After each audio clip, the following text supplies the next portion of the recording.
And this also will answer some questions that have been posed to me in the general forum of the APJ, where Ambazonian activists like PK came out to ask me, how do we distinguish between real Ambazonian, genuine Ambazonian fighters who are fighting properly and following guidelines or respecting the norms of war, and those rook elements who are doing the kidnapping for ransom, the excesses that we have seen that have been championed by the Ague of Sea. And I have a written answer to that, which will also put in place a response to the propaganda being done by the Ague of Sea. And I'll read it because I write it down so that I will not miss any point. The struggle for Ambazonia independence has reached a critical juncture where the continuation of armed resistance no longer serve the interests of the people it seeks to liberate. I'll read it again so that you understand. The struggle for Ambazonian independence has reached a critical juncture where the continuation of armed resistance no longer serve the purpose of liberating our people. While the Declaration of Independence in 2018 by Ayuk Tabe inspired hope and mobilized widespread support, the current reality demands us to re-evaluate our strategy to pursue the interests of our people and their aspiration. Ayuk Tabe Declaration of Ambazonian Independence in 2018 marked a significant moment in our struggle, the galvanizing the hope of millions of Ambazonians. However, it is now evident that there is no chance for that independence declaration to be recognized by any country globally. Over the years, not a single nation or international body has formally acknowledged Ambazonian state, despite extensive advocacy and sacrifices that we have demanded from our people. This harsh reality is a failure that we must accept and move forward. The lack of recognition underscores the geopolitical realities that cannot be ignored. The international system prioritizes stability and territorial integrity of existing states. Cameroon, as a member of the African Union and the United Nations, enjoys significant diplomatic backing, making the recognition of Ambazonia virtually impossible. To continue pursuing independence through force, despite these insurmountable odds, is denying the truth and perpetuating the suffering of our people in an endless manner. Accepting this failure is not weakness. It is the first step towards building a new strategy that prioritizes our well-being as Southern Cameroonians and the possibility of making progress even in negotiation with La République du Cameroon. While there is a clear distinction between disciplined fighters and rogue groups engaged in kidnapping, killings, and extortion, the reality is that armed resistance inherently emboldens and legitimizes these rogue actors. So, this is something I want to expatiate before I continue to read my speech.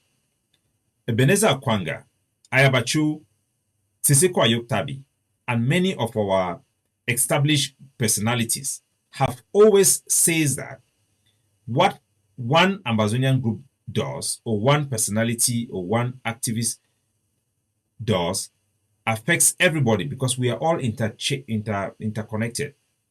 So one action by a rogue groups definitely affects the actions of legitimate groups. So legitimate groups' actions also affects rogue groups. So the groups that are legitimate and are doing a good job, they instead give those who are doing the rogue job legitimacy, embolden them to continue the activity. So they are all interlinked. Their presence undermines the moral credibility of the struggle. these rogue groups, alienates the population. It strengthens the enemy's narrative of labeling all freedom fighters as terrorists by continuing to support even the good groups. We inadvertently empower bad actors who exploit chaos for personal gain.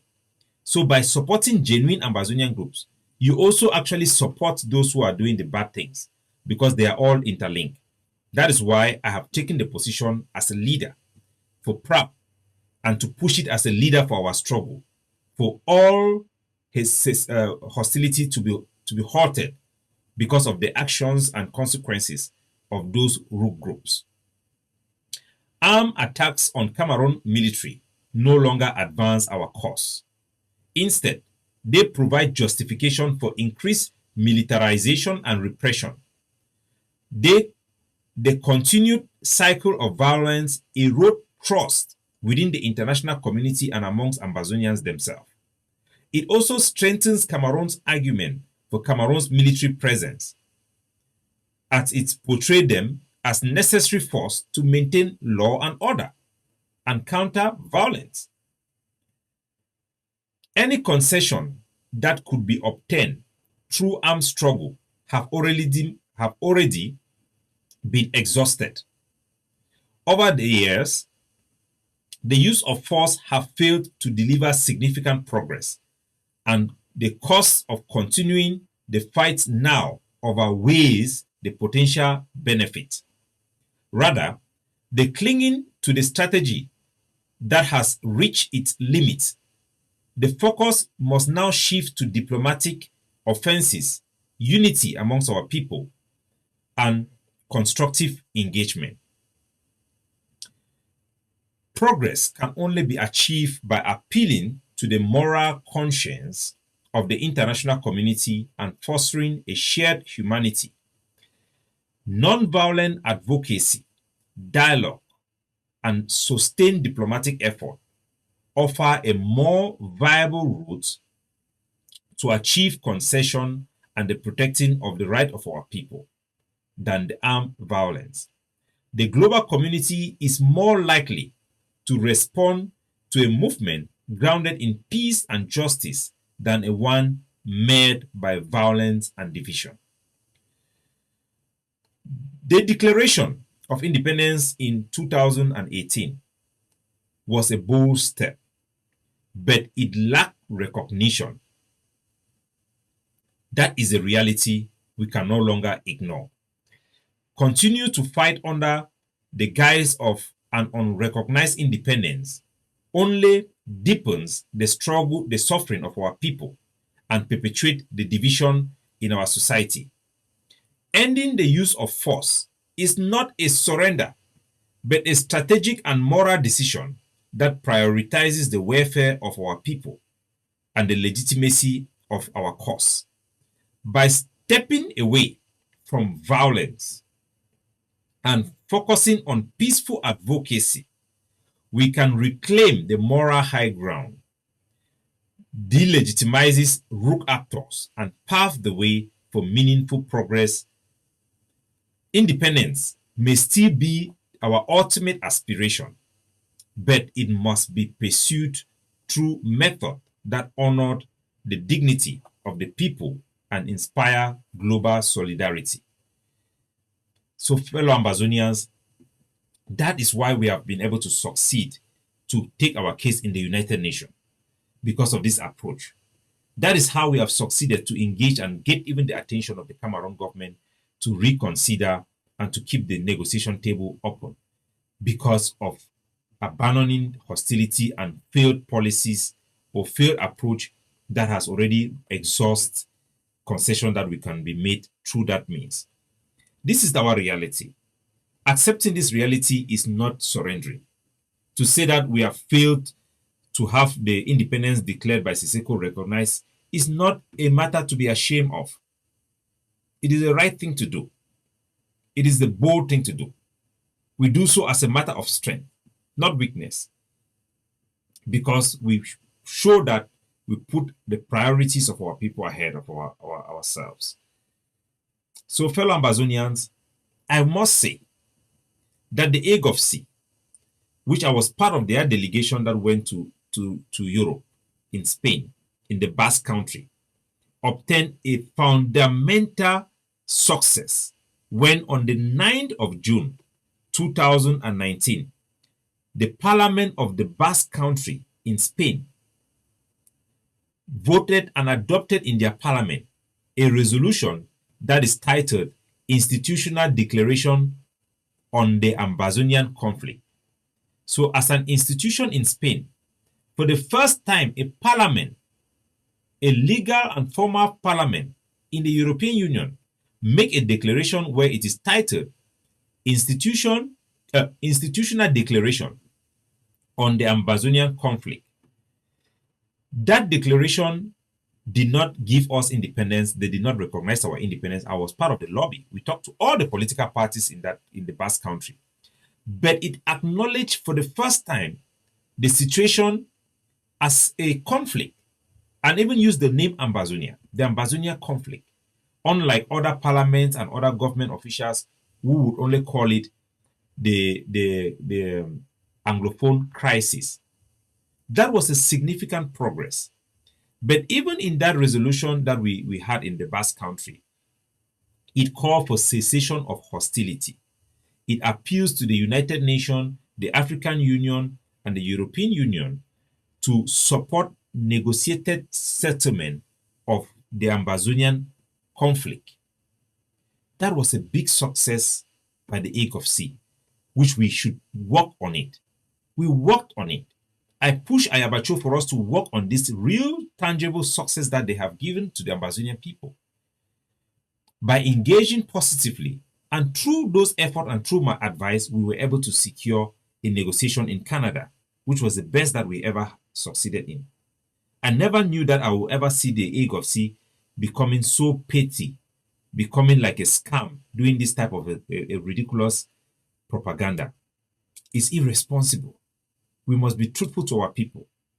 The Basque Country represented a window for us, like I used to tell Ayabacho, to understand what we can get and what we cannot get. The Basque Country, which support us, said that they cannot recognize the independence of Ambazonia. They said it clear to us, they cannot, because that is what we wanted them to do. We wanted them to recognize Ambazonia's independence and recognize us as a state. It was rejected, and we were advised to pursue our right of self-determination. And I insisted. That is why you see the Ayuk Tabe Ayabacho in his speeches now did not longer still portray us as an independent country, but a right of self-determination was now the main phrase that was being used by the Ayuk Tabe and many of our Ambazonian groups, because that is how we can legally make a way forward. Our independence have not been recognized. It has been rejected by everybody. We should recognize that. It is not a bad thing to recognize your shortcomings and adjust accordingly. Our right of self-determination is the only way we can access concession, not our right to declare independence. We have the right to declare independence, but the people also have the right not to recognize it. Nobody have recognized it. That is the reality. Nobody will recognize it.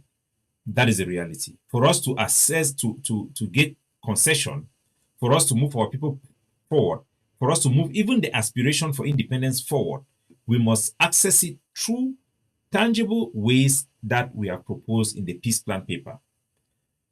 That peace plan paper is the only way we can ever succeed. And I urge every Ambazonian of goodwill, everyone who have made a mistake, including the Ayuk Tabe, including Sako, including Seseko, including Chris Anu, and everybody, for the sake of our people and the sake of our legacy and the sacrifices we have made so far, to reconsider their approaches in light of the reality of the war. And we should avoid creating a cocoon of our own and a reality that do not exist in the real war. I, as a chief propaganda of Ambazonia, am forced to backtrack on those things because I see the danger that is being perpetrated by those who mistake our propaganda for their reality. So we must be able to take responsibility and solve this problem. We must be part of the solution, not part of the problem to our society. We now have a common problem in ground zero, which we must all solve responsibly. Thank you, and God bless you. I hope you have benefited from this presentation. And we welcome Donald Trump as a new president of the United States. We will engage with his administration positively on the Peace Plan Paper platform with the members that are cooperating in the APJ. We advise every Ambazonian groups to join the APJ coalition. It's an alliance for peace and justice that advocates with a clear roadmap and strategy to succeed. We have the best internationally recognized lobbyist, which is the ICO, which is an accredited United Nations organization that will help us to access the Trump's organization and let them have an ear to what we have to say. That is not going to be propaganda, it's going to be real. God bless you all.